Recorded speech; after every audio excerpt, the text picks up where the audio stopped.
Power, justice, betrayal. In a quiet county, the man sworn to protect is now accused of killing the very judge who upheld the law. Sheriff Sean Mickey Stines. Trusted by the community, now at the center of a chilling conspiracy. Was it revenge, a cover-up, or the ultimate abuse of power? The investigation peels back the badge to reveal the darkness beneath. Sheriff Stines, the judge's murder.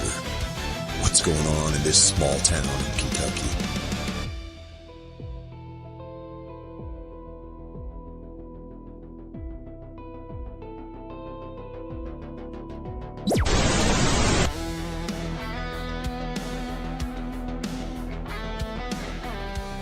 My name is Anthony Greeno, and this is True Crime Investigates.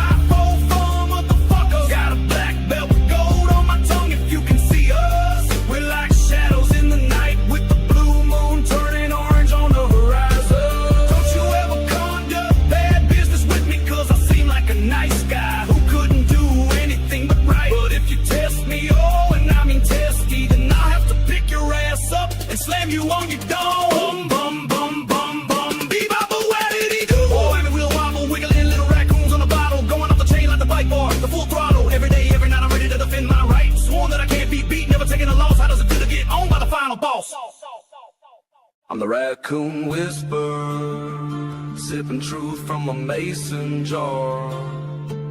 Wrote this verse on the back of a restraining order and sealed it with a punchline. Call me crazy, call me legend, but always call me the Greeno. Ladies and gentlemen, are you ready? Let's start the countdown.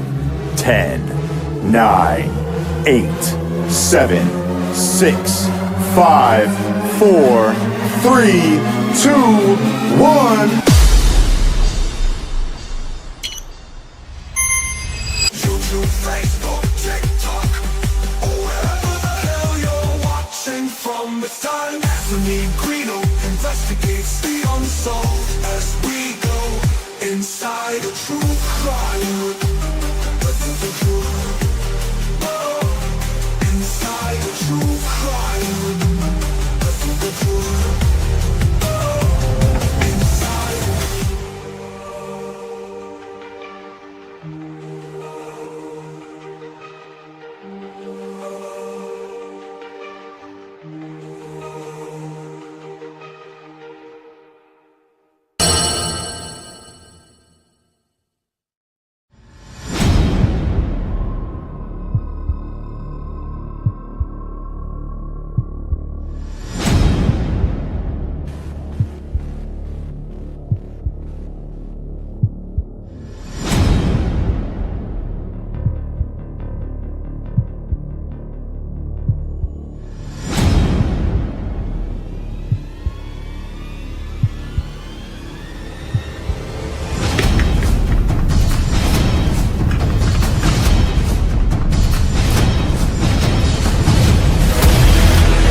Letcher County, Kentucky, September 19th, 2024.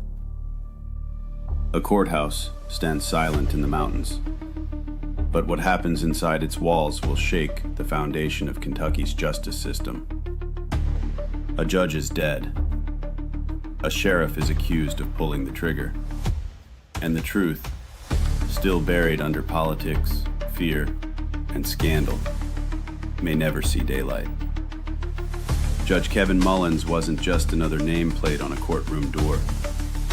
Born in 1970, he rose from the Appalachian coal fields to preside over Kentucky's 47th Judicial District. For 15 years, he ruled from the bench in Letcher County, a man seen by many as tough, principled, and deeply connected to his small-town roots.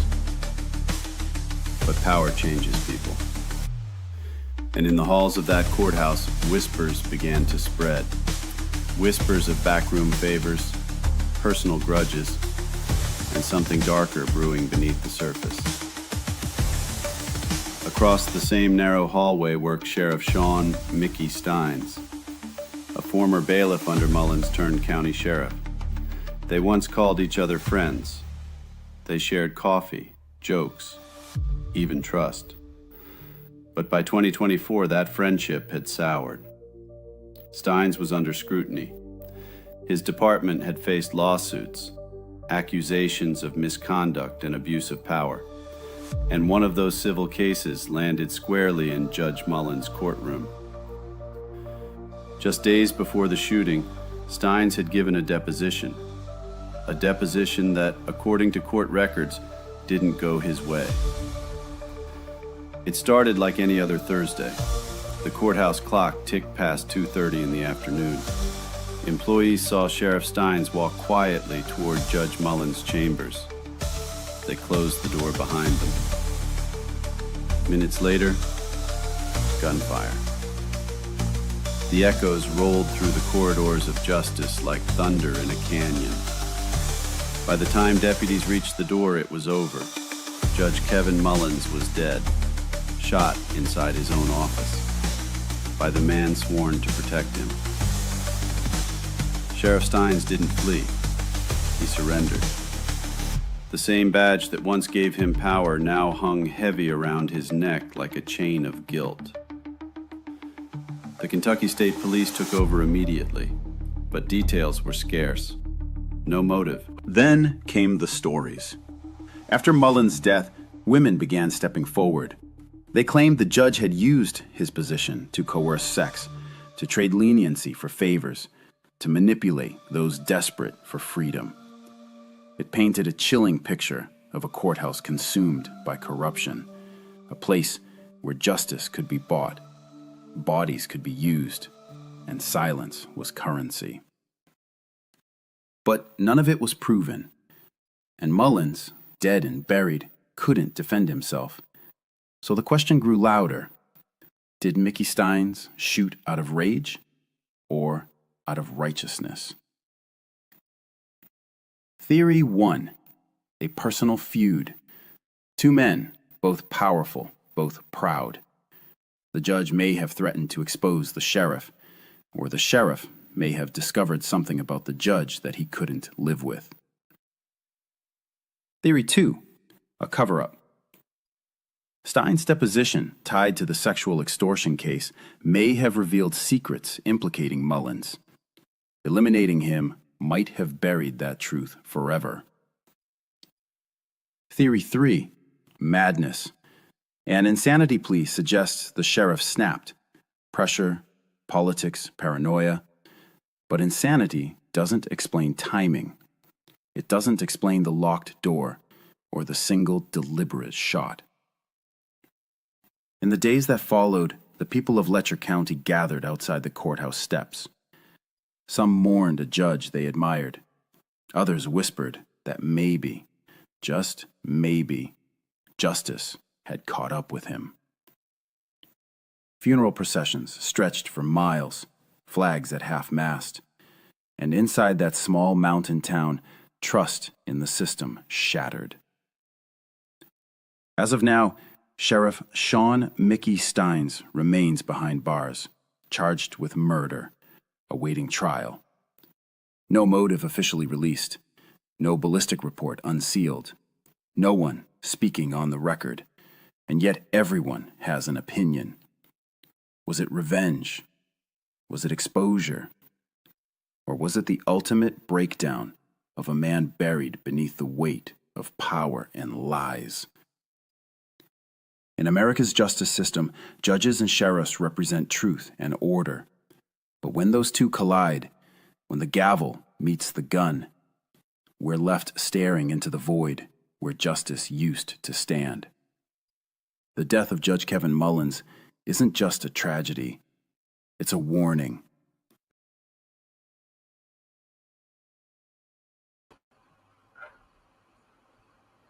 Well, what's going on, Sterling? Hey, what? Dude. Facebook, Twitter, Instagram, Snapchat. Yeah. What's up, everybody? I'm Anthony Greeno alongside Sterling, and tonight we're talking about Letcher County, Kentucky. Sheriff Mickey Stines, former sheriff, I should say, murders Judge Kevin Mullins in cold blood on video. Not really giving a fuck, didn't seem. But we got a lot of things to talk about tonight because this is a very interesting case. Now, this case happened towards the end of the Delphi case. So it's like I had heard about it, but I never really got into it until the last few months. I've started digging into it. And this is some interesting shit, dude. What do you think about this? It really is. Like you said, it happened like a year ago, and I didn't really sink my teeth into it for whatever reason. I remember it was just what was shocking about it was they're just so rare that you catch one of these type of acts, on camera in such good quality. It's that's always rare to catch a murder in such high quality film or photo or whatever. I know, but the only flaw with this is there's no audio to it, right? Right. I can't believe that. I actually, I found myself trying to read lips at one point during the thing, and I'm surprised. I'm sure there might be. I saw a body language expert look at the video, but it was too long. I couldn't watch it before this, but I mean, it's such clear 4K definition. It seems like 1080 or whatever that you could almost read his lips. But so I didn't get into it, and until you told me a while back that you wanted to cover the case, so I really started looking into it.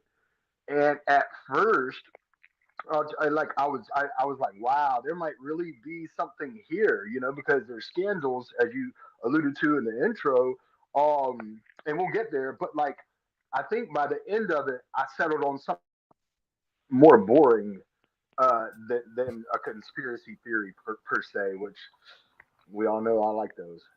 Okay, all right. I figured you'd be deep into this one, but it turns out I may be the one that's in deep on this one. It's interesting, dude. We'll see how it goes. Yeah. So it seems pretty open and shut when you consider the circumstances. Okay, you've got a guy on video shooting a judge right there, plain as day. Multiple witnesses just walked out of the room, knew he was the only one in the room. He's on a video camera. He does it. He walks out. He comes to the police afterwards and says, "Hey, yeah, I'm the guy. I did this. I'm surrendering. Here's my gun." And they didn't know what the hell to think. I mean, when you see the guy get arrested, all the cops are like rushing in and they're ready in their SWAT gear, right? And they're all standing there with their guns and they got their guns out and they're all pointing it. And the sheriff walks in behind them and they look back at him and he's like, "Hey, I did it." I did it. And they just like look around like, what? Like they don't turn around and be like, "Get down." Eventually they start to get in that pose, but it's like, they didn't know what the hell to think. Like, what do you mean you did it? I mean, I don't know. So I guess the question is, why did he do it? Yeah, I just thought, why did he do it? There's been a lot of rumors and speculation. I know a lot. I know a lot of people, and one of the first things I checked out was that phone call that he made while he was in the judge's chambers before he murdered him. And there's a lot of. So I guess what happened was what the video shows is the judge tried to call someone. We later found out that it was his daughter from his own phone, the way I understand it. And I guess she didn't answer. And then he asked the judge for his phone. He tossed it. And he called someone from that phone. And I've been told that she answered from that phone. I don't know. What do you know about that? I don't think anybody answered the second phone call. But I do know that the sheriff was trying to make a phone call to his daughter, I believe. Okay, and he had made this phone call. He got a hold of somebody you can clearly see on the video of the first phone call. But then the second phone call, he's looking at a contact in his own phone, using the judge's phone and trying to call someone. Okay, and like the moment he calls that, or whatever, all of a sudden, like you see something happen on the phone, and then he gets up and he hikes his, you know what I mean? He like adjusts his pants because he's like getting in fight mode. You can tell. So something to me, I mean, like that's one of the questions that I wanted to ask you, is whatever was on that happened in that second phone call. Is that what triggered this to happen? Is that, do you think? Well, and so that's what it looks like. That's what it looks like. But like what I later found out, first of all, is that yes, he did call his teenage daughter, but from what I understand, she was upset with him, or she was not speaking to him at that time, so she didn't take his phone call. So even if the judge, she called from the judge's phone, who was a friend of the family, she may have had his number in her phone. I don't know, but even if he called from that phone and the judge answered, it really doesn't prove anything, because you have to understand that before that phone call, the judge was acting very paranoid, as I understand it. You know, and he kept saying that people were trying to come after his family, abduct his The sheriff family, was. kidnap his family. They were, Yeah, the sheriff was.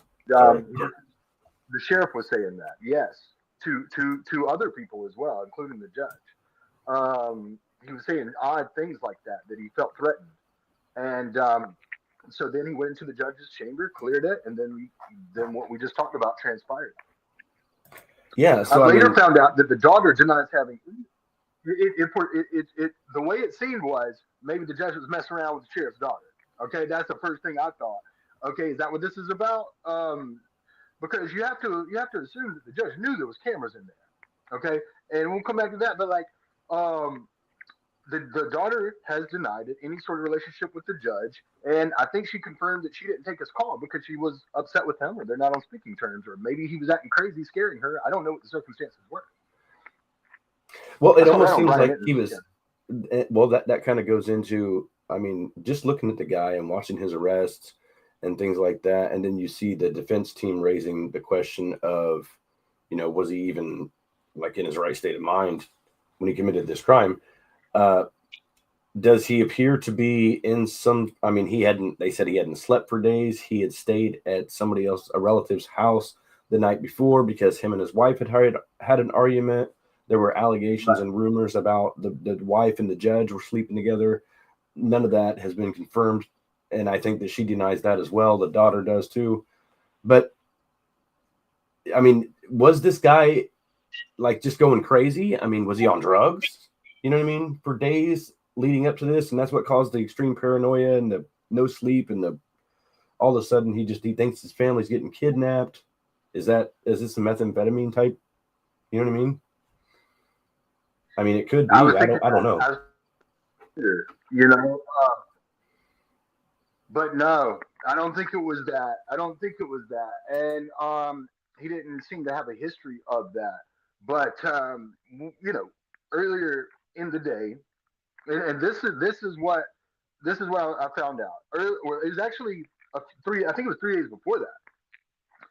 3 days before that, the judge gave a deposition in what was going to be a civil suit against him and the department. I'm not exactly clear, but and I feel like that's what brought this whole thing on, if you want to get into that. Yeah, the civil suit. The civil suit provider. I hope my connection. You know what, dude? I don't see a problem with our connection at all, actually. I think that we're actually running good. I think it's smooth. I'm looking at it on the phone and not seeing anything. Except for me, I'm kind of sickly, so I'm coughing a little bit. You froze up. No, so yeah. Huh? You froze for a second. That's why I said that. But okay. You're frozen up for a minute. We're good now. Sorry. All right, good. Yeah, let me know if I do that again. So yeah, that is what they're saying kind of kicked off the whole start to this, was the deposition thing and the civil suit. Now, I've not read through those. Okay, I had looked for them. I've not seen them all. I've heard people talk about them, but I've not seen them all myself. So I don't necessarily know the contents of the civil suit and what the hell was going on in there, but I do know that we go back to a guy named Ben Fields who worked for the sheriff's department as, I believe, either a bailiff or a jail guard, one or the other, maybe both. Dep- A deputy. yeah, Okay, so this guy was apparently, at the time. yeah, like having like sexual relations with female inmates in the judge's chambers. Okay, like, Right. and there's allegations out there, and a lot of women that have come forward and said that the judge is a person who has been offering women home detention, and if they do the home detention, and they give him sexual favors or have sex with the judge, then they basically get out of the legal system a little bit easier. If they don't comply with that, they get cracked. So, I mean, this is the stereotypical thing that you hear in every jail, every small town place is, oh, it's not about who you know, it's about who you blow, all that shit. Okay. This seems to be a county where that's come to light. What do you think? Once I found out about all the scandals that were going on in that town, and I don't know that that happens in every town. And I did hear, I watched the whole interview on Brian Eaton's channel with that first victim that came forward, and it was horrifying. Like I don't, I can't. I hope that doesn't go on in every town. I'm sure it does go on some, but like what she was saying was horrible. It was like disgusting. Like she couldn't afford her $85 a week ankle bracelet, so instead she was doing sexual favors for the judge in his chambers, at his house, different places they would rent and have parties, sex parties, and all this and that. And it wasn't an isolated incident. It wasn't isolated. She knows many girls that this happened to, and it wasn't one time. Like they would purposely, like even if she said like they would hate it for, because once we got cleaned up, we started thinking straight, we started remembering, we started talking. So they would send somebody out to us to get us hooked back on the shit, and they would make false allegations to DHS, and they'd come take your kids for no reason, and it was just they were just trapped in the judge, and she named people, the judge and other people, that the deputy that you mentioned, Fields, and it was really horrifying. And then I saw another video, another person came forward, another woman came forward a couple of days ago, and I couldn't even watch the video, man. I had a belly full of that shit. Yeah, you know what, man? There is a lot of allegations, but see, and a lot of people would say, and this is the first question that comes to my mind is, okay, well, why not say something before the person that you're accusing, the judge, Kevin Mullins, of doing this? Like, why didn't you come forward before? But apparently some did come forward and tell somebody, and they were told, like, look, we're not into conspiracy theories. Like, get out of here. You're not coming to us and telling us that the judge and the sheriff and all these people are doing all this crap, because it ain't happening. And that's kind of bullshit in the way that people are treated, because they do look at you differently. You could be a person on the street and they'll talk to you one way, but if they see you in the jail, that's a whole nother story. Like, yeah, you're not believed at all. So to say something like that, it's hard to get people to notice anything, especially when you make a complaint on an officer, just even in jail, and the complaint's legit, But so why was the sheriff involved in this sex thing with the judge? Or is that what do you think? Do you think that's a possibility? It's a good question, because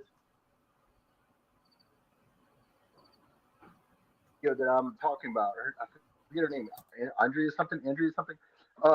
She was asked by Brian Eaton about the sheriff, and she said, he always treated me fairly. I never knew him to be involved in none of that. So once I saw that, and that he wasn't involved, and then I heard these allegations about the judge, and then I saw how he reacted afterwards when he was at the when the sheriff got arrested or whatever. He was like, "Don't kill me, y'all. Treat me fair. Treat me fair. Don't. I know you're gonna kill me. Don't kill me, y'all."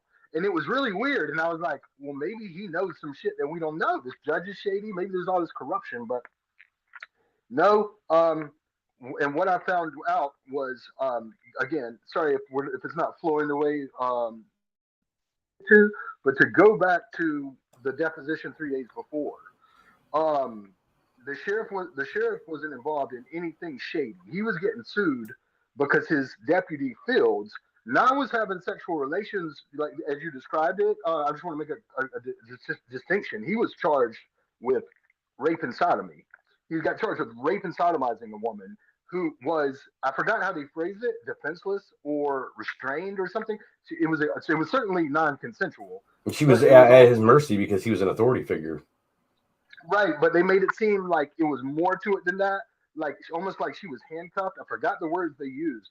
That she was either like unconscious or she was unable to consent. Is that how I think it was told? So I'm not exactly sure what that means. Either way, it's horrible.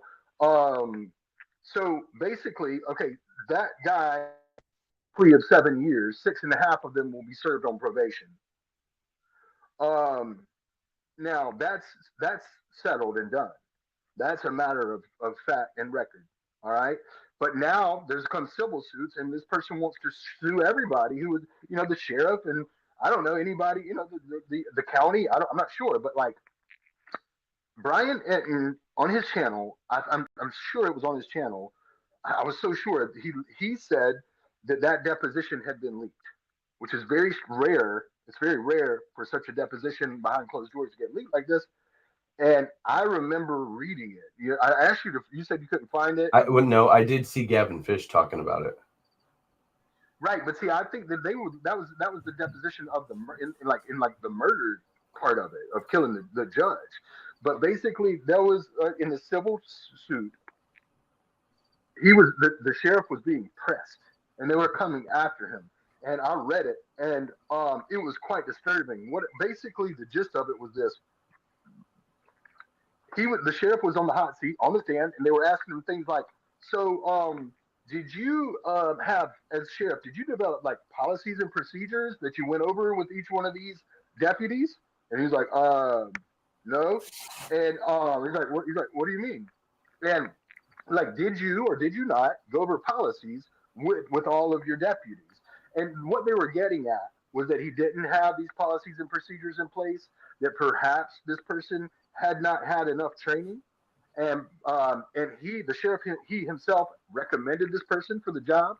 And they were basically just setting up the noose, and he was clearly getting hung and uncooperative.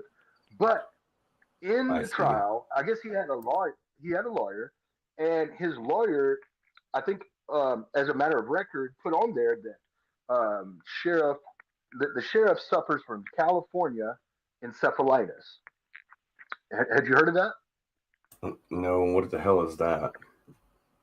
California encephalitis, as I understand it, encephalitis, I think, is a big word for like swelling of the brain.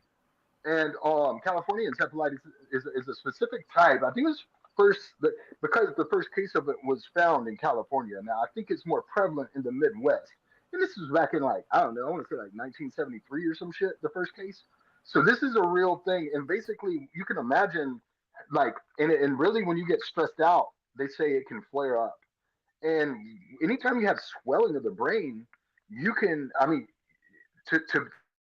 it's just common sense. You wouldn't be thinking clearly in that moment. It's much more complicated than that. You can have seizures, and from those seizures you could die.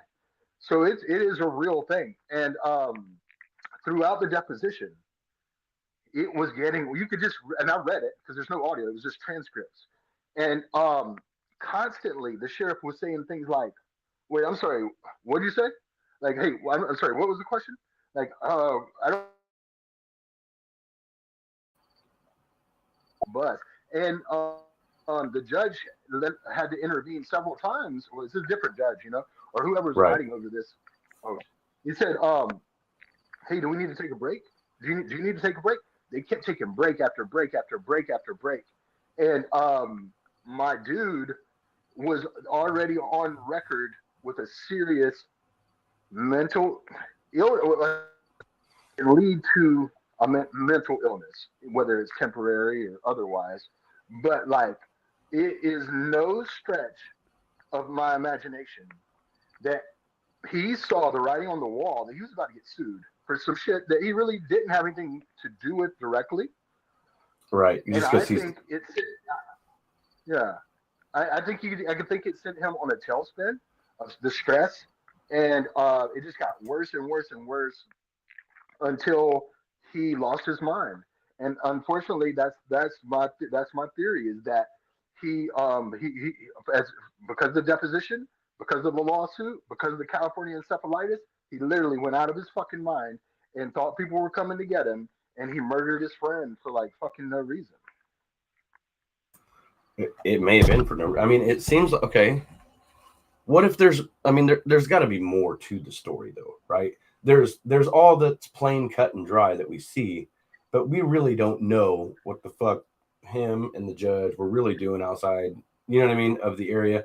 I mean, we don't know what they talk about, what they're into.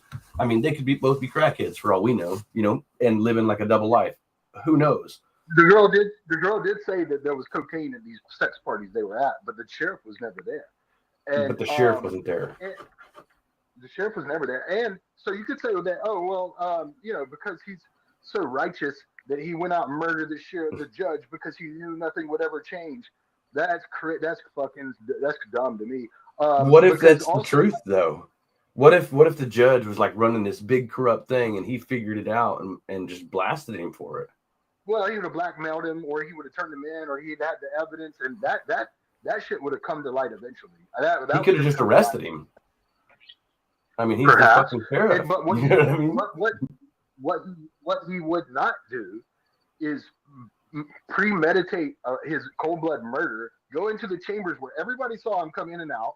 He went in there and cleared the room. There's cameras everywhere. He would have known that and murdered the sheriff and then turned himself in and then never said, "Oh, well, the reason I did it is because the sheriff was." He didn't say that. You know, he's clearly acting very paranoid after it. And from what I understand, you know, at some point thereafter, he was pepper sprayed.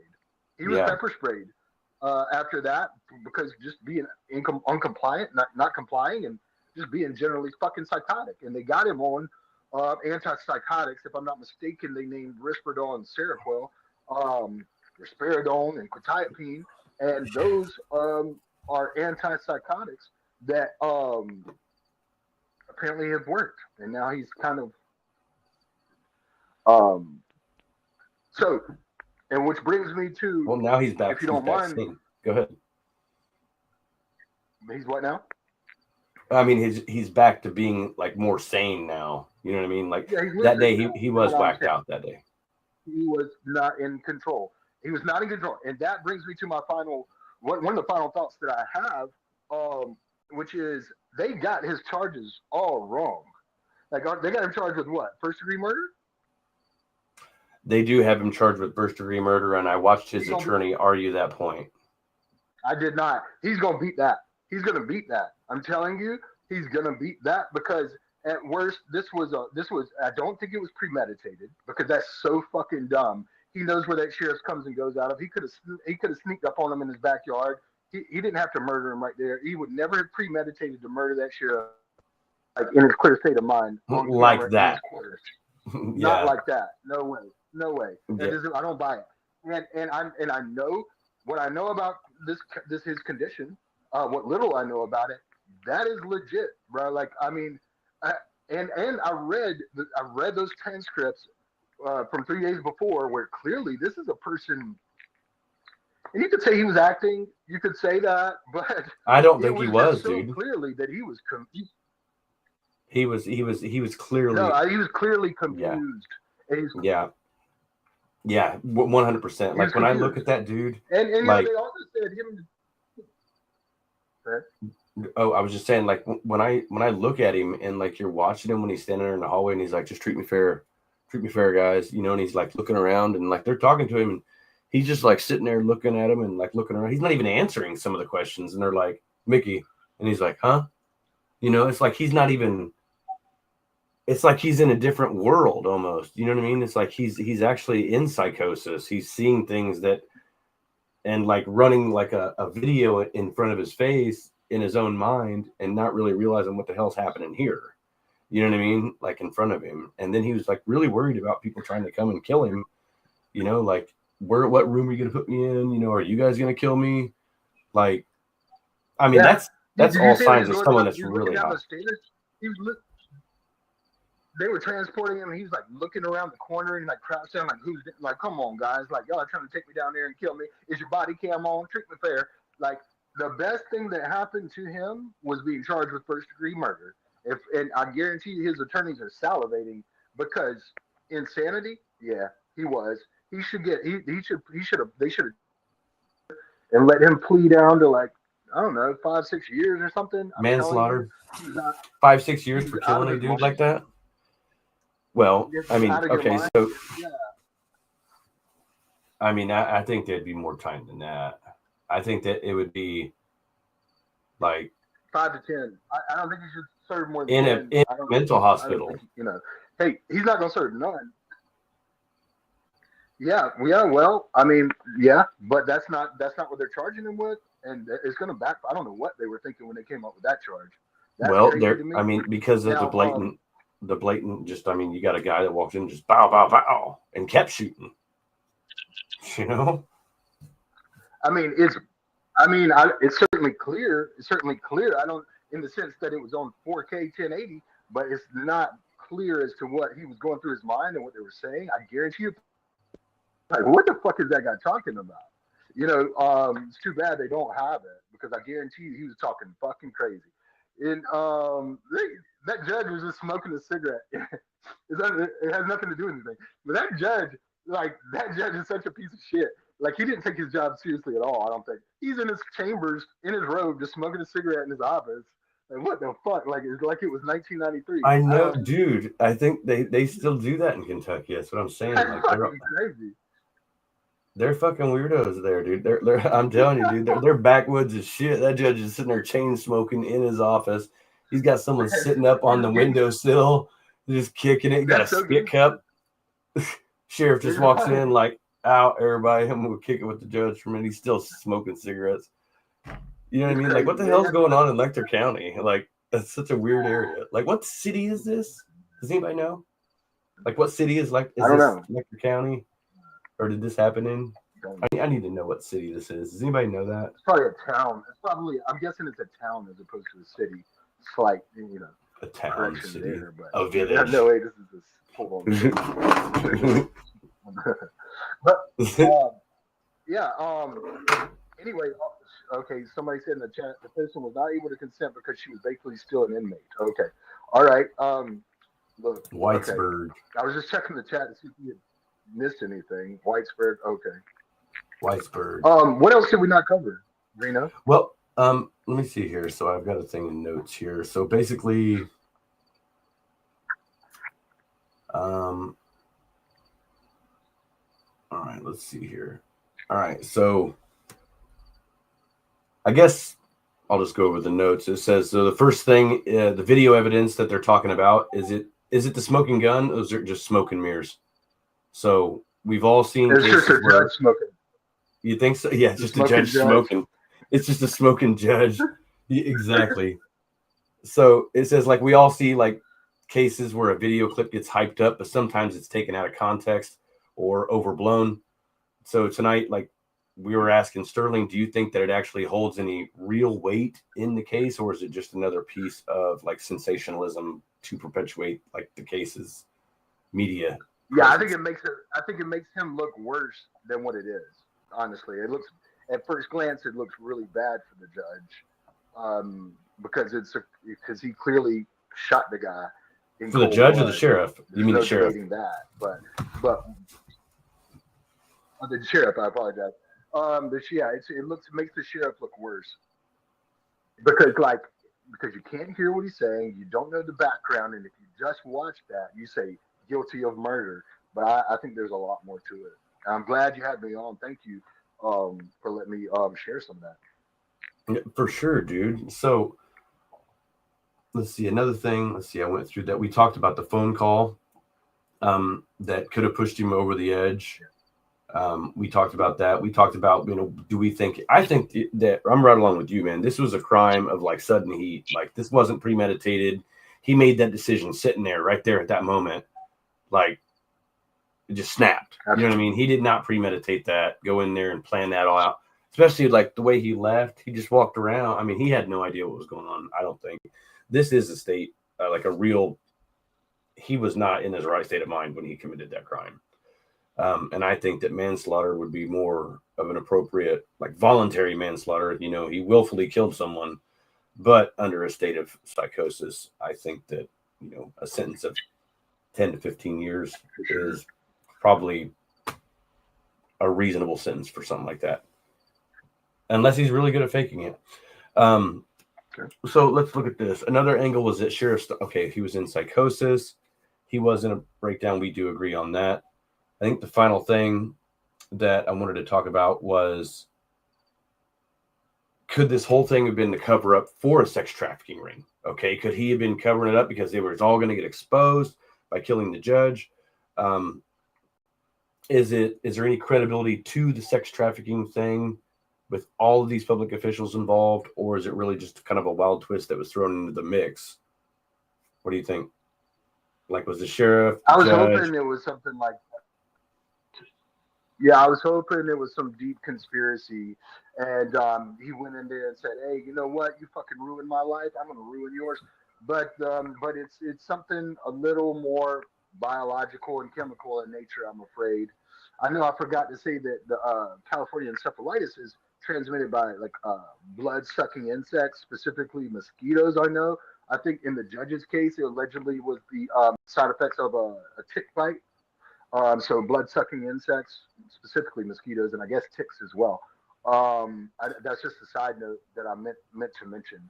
But you can see the effects of encephalitis on like a CT or an MRI. So it's not like you can just come out and claim you have it. You know what I mean? And it's not bullshit. It's real, and he's gonna beat this fucking case. And yeah, with that, I might need to go.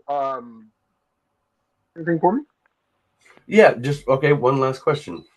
Okay, you think beat the case? So he's going to be found not guilty, flat out, or guilty by means of insanity? How, or what do you think? Well, I mean, either way, no, he's going to be found. Yeah, like you said, yeah, I guess not guilty because of insanity or something like that. I don't know exactly how the jury votes, guilty or not guilty. He's going to be not guilty, and it's going to be because he was clearly out of his mind. And I think that they rushed these charges. And I can't believe they charged him with the worst, the very highest level of murder. No way. Hey, no way, man. He's gonna beat these charges. He won't serve a day. Well, you know what? So he's only been in there a year, and the trial's still not ready. So I mean, this could be another year before we even get to this trial. But I do plan on going to this one. Really? And being at this trial. Yeah, I'll be at this trial. Yeah, I'll nice. be there. I like that. I like those moments. I told you before, some of your best moments is when you turn the mic on somebody. Did you kill Libby and Abby? Yeah. You know what I mean? I know, dude. Awesome. That is good. I know. So we're going to ask Sheriff Stines that. Did you kill Libby and Abby? Yeah. Well, you're right. Well, you know what I mean? Like, hey, were you out of your fucking mind? Yes or no? Were you out of your mind? Yes or yes? Yes. Yeah, yes or yes. Yeah, prove me right here. I made a bet with Sterling. Yes, he's out of his fucking mind, dude. I wish that guy well. It's horrible what happened. I wish him well. And I wish you well, Greeno. I wish the audience well. And I'm out of here. Later, Cheers. Sterling.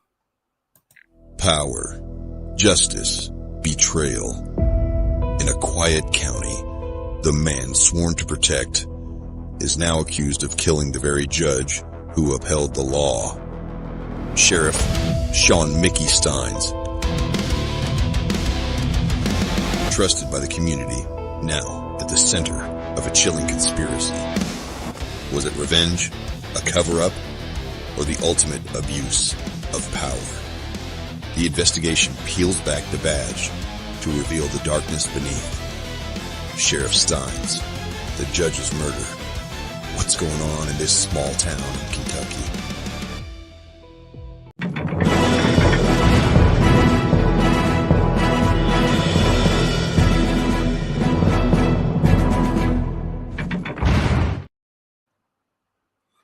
Well, what the hell is going on, YouTube, Facebook, Twitter, Instagram, Snapchat, TikTok, or wherever the hell you're watching from? I'm Anthony Greeno. Welcome to True Crime Investigates. And tonight, ladies and gentlemen, we were talking a little bit about Sheriff Sean Mickey Stines and his what appears to be a blatant murder of Judge Kevin Mullins in Letcher County, Kentucky. Whitesburg. A small town with a lot of secrets. And this is a case that we're going to be diving deep into, going to Letcher County for this trial, provided there is not some big guilty plea. Although, like Sterling said just a few minutes ago, man, I love to be that dude. I love to get my microphone, shove it in someone's face, have a cameraman. Does anybody want to be a full-time cameraman? I need one. I need a full-time cameraman to follow me around and just film me doing what I do at courthouses, like that shit that I did with Lana and Delphi, Keegan Klein, Richard Allen, Tony Klein, all those people, Daniel Nations. I'm not afraid to walk up, shove a microphone in someone's face and say, hey, dude, did you commit the fucking crime or not? Like, keep it real. Got some big things coming up for you guys. Working on murder on the Monon. Also, I've been like way backed up because I've got like a whole bunch of different projects going on at one time. It's hard to do all this stuff at once. So if there's anybody else that wants to help me with like pre-editing or anything like that, hit me up. True Crime Investigates Official at gmail.com. It's right over there in the green, in the center, in the green. Can you see it right there? Right over there. Yep, right there. All right. It's right there, ladies and gentlemen. So thank you very much for joining me this evening, ladies and gentlemen. I will be here again next Tuesday with Sterling, and we will be talking about a different case. And then we'll be back again to revisit these cases when significant events happen. Okay. I do have another part-time job that I kind of go to. And then I also am working with a nonprofit organization, a mental health organization, to try to help grow that as well. And so that's exactly what I've been up to lately. And I'm just trying to bust my ass to do the right thing and make sure that everything is put in place to help people in the future, because I recently lost both of my grandparents that were my rock and solid foundation. And it's opened my eyes up because I've lost two of my best friends. I've lost an ex-girlfriend. I've lost a lot of family members, as we all have. But my grandparents going recently was just a big hit. They both died this year within 6 months of each other. And it was really hard to deal with. I still deal with it. But it made me realize that we're not here forever, and that we're not invincible, and that one day our time will come. And I'm not getting any younger, ladies and gentlemen. I remember when I started this, I was 29 years old, and I'm about to push the big 40 in a couple months. So it's been a long journey. It's been a long time, and I want to set the stage for the next person to carry the torch on and continue to help people in the future. So we are at 2,940 watch hours. I'm at 630 something subscribers. I need 1,000 subscribers to be able to hit another eligibility mark, but we are at an eligibility mark right now with more than 500 subscribers and 3,000 watch hours, meaning that we can now set up memberships and monetary contributions through super chats.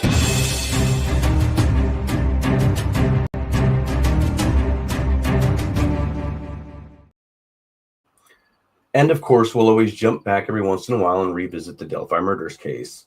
If you haven't seen the videos, there was a video posted in Richard Allen's appeal type thing.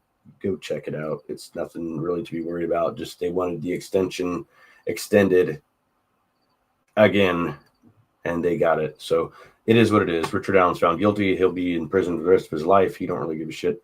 Case is over, closed, and we're not going to sit around and argue about it all the time. But before I let you guys go, you got to check out Murder on the Monon.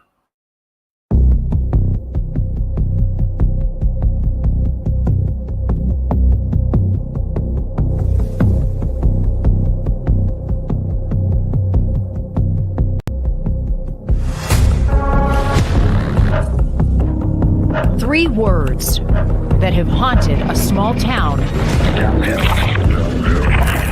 It's every town USA, and it seems to happen in every town USA. But it happens Delphi, Indiana.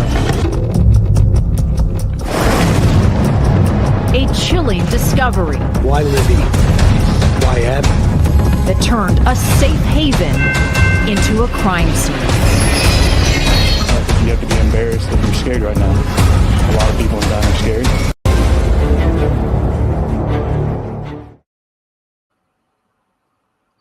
Thank you for joining me, ladies and gentlemen, tonight here on True Crime Investigates. And as always, stay safe, stay vigilant, and remember that the truth is out there somewhere. In a tale of good versus evil, every saint has a past, and every sinner has a future. On that note, everybody, I'm Anthony Greeno here at True Crime Investigates. Until next time, keep it Southern style, y'all. Thank you for watching. If you enjoyed today's video, then hit that like button, share it on social media, then subscribe for updates, and turn on that notification bell so you don't miss any of the action. On that note, everybody, I'm Anthony Greeno, True Crime Investigates. Keep it Southern style, y'all.